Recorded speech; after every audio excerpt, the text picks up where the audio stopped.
kurang lebih dari tahun 2010. Kalau kopi Ciwidey itu menurut para pecinta kopi yang kayak di kedai-kedai itu bagus katanya gitu. Merupakan sebuah kebanggaan bagi saya sebagai petani kopi bahwa kopi saya, kopi dari Ciwidey bisa diminum sama ya kelas-kelas orang elit gitu. Apalagi sampai ke luar negeri, bagus sekali itu. Oke teman-teman, kali ini kita bakal roasting kopi. Salam sejahtera dan Ya, sehat kita selalu pakai buat kopi teman-teman. juga, Oke, teman-teman. kali Dari ini Jawa kita Barat. bakal roasting ya teman-teman. Luas ya, teman-teman. Yang kita pakai ini adalah biji kopi dari Ciwidey, Bandung. Oke, pertama-tama kita isi dulu teman-teman. Kita isi kurang lebih kira-kira 2 kilo ya teman-teman, atau 2000 gram. Kita masukin, kita timbang, harus benar-benar presisi ya teman-teman. Paling kelebihan dikit nggak apa-apa teman-teman, kira-kira 2010 begitu kira-kira teman-teman. Kita masukin karena ini masih kurang di timbangan teman-teman. Oke, kita masukin ke dalam pitcher ya teman-teman, atau teko. Ini masih 2 kilo, kita masih butuh 2 kilo lagi, kita timbang aja ya teman-teman. Oke teman-teman, saya mau kasih tahu kalau kualitas biji kopi asli Indonesia memang nggak perlu diragukan lagi, bahkan sudah terkenal hingga ke mancanegara. Tak hanya itu, karakteristik hingga aroma khas dan unik dari setiap daerah di Indonesia menjadi nilai plus tersendiri.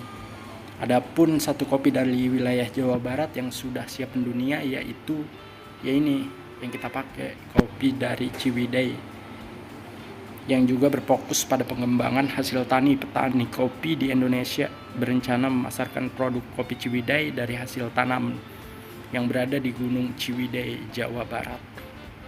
Oke, kita masukin ke dalam ini ya teman-teman, wadah atau feedpot. Feedpot ini adalah dimana green bean masuk ke mesin roasting. Pada bagian ini sistemnya pun berbeda-beda tergantung tipe mesin roasting. Bentuk corong cenderung untuk kapasitas sangrai yang kecil dan melibatkan penuangan secara manual dengan tuas buka tutup pada bagian leher corongnya. Feedpot otomatis dengan sistem penghisap biji kopi ini untuk memasukkannya ke dalam mesin roasting cenderung diterapkan pada mesin roasting kapasitas besar ya teman-teman. Kita cek juga gasnya, kita atur teman-teman, karena ini mempengaruhi daripada panas atau sistem pembakaran penyangraian. Di posisi ini ada tahap yang namanya tahap pengeringan.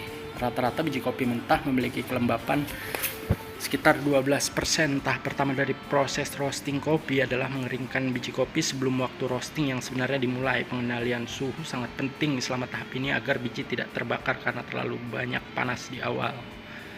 Ya, kita jangan lupa cek development yang ini teman-teman. Kita puter terus kita cek aja ya teman-teman.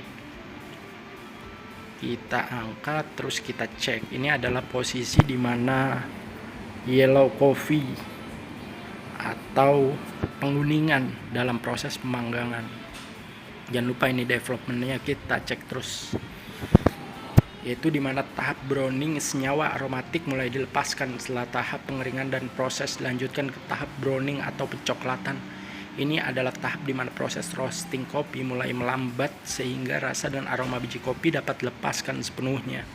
Pada akhir tahap pencoklatan, biji kopi mulai meletus. Ini disebut retakan pertama atau fish cake dan menandai dimulainya tahap development atau pengembangan.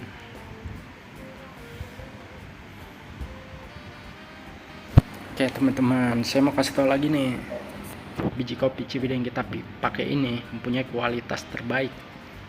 Tanaman kopi ditanam dan tumbuhan di suhu yang sejuk membuat cita rasa yang diciptakan pun tak kalah lezat.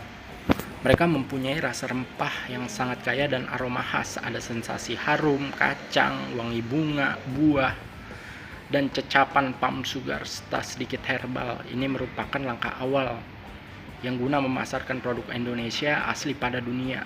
Jenis kolaborasi ini juga dapat membentuk tani kopi menemukan wadah untuk mengembangkan biji kopi mereka. Oke teman-teman, ya, yang barusan ini adalah namanya proses pendinginan ya. Kita coba nih, kita tes, kita masukkan saja yang sudah matang teman-teman. Oke.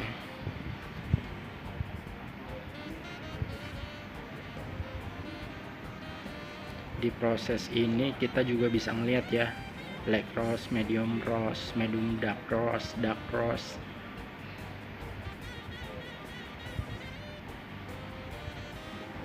Teman-teman, kita buka aja, jangan lupa kita buka ya teman-teman, airflow-nya supaya suhunya bisa keluar nih ke dalam saringan. Dan ini kalau ngecilin, ini posisi tengah ya teman-teman, ini kita besarin aja.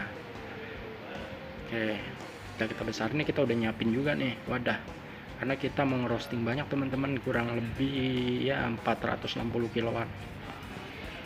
Ini biasanya kalau suhu balik awal itu biasanya ada di 120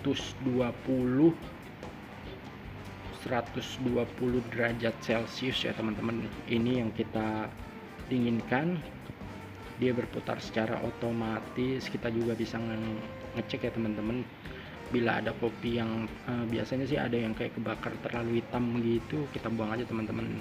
Ini yang kita udah siapkan biji kopinya, kita buka aja ya teman-teman, karena suhu memang sudah turun di 120 derajat. Yes. Oke, suhunya biasanya dari 200 derajat itu dia nanti bakal balik ke suhu 120 derajat Celcius.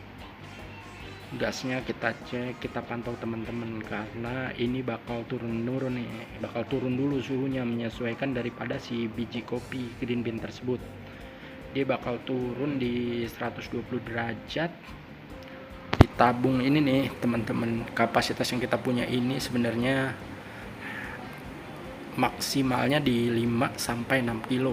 Jadi kita masukinnya 4 kilo aja teman-teman, karena kan dia mengembang. Nah ini teman-teman, kontrol funnel, bagian yang berfungsi untuk mengatur secara menyeluruh proses menyangrai biji kopi, dari mulai durasi sistem pemanas hingga tahap pendinginan biji kopi. Pada bagian ini juga untuk beberapa tipe mesin roasting. Tampilan kontrol panel menjelaskan informasi biji kopi pada tahapan apa saja, dan yang penting lainnya menampilkan untuk dianalisa. Nah ini nih teman-teman, dia udah mulai dingin dan coklatnya bagus ya teman-teman.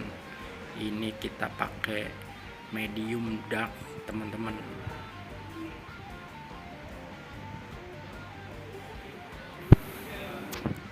Ini namanya mixing shovel teman-teman, pengaduk yang terintegrasi pada bagian cooling plate untuk mengayak biji kopi selama proses pendinginan.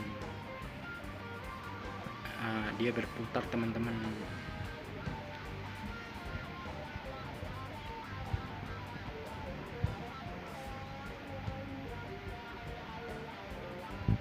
Di bawahnya ini sebenarnya ada yang namanya dust collector, yaitu pelepasan kulit terluar dari biji kopi selama proses roasting berlangsung.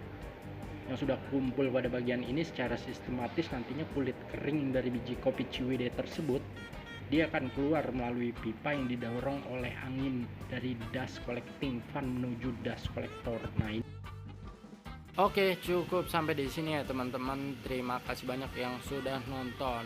Wassalamualaikum warahmatullahi wabarakatuh.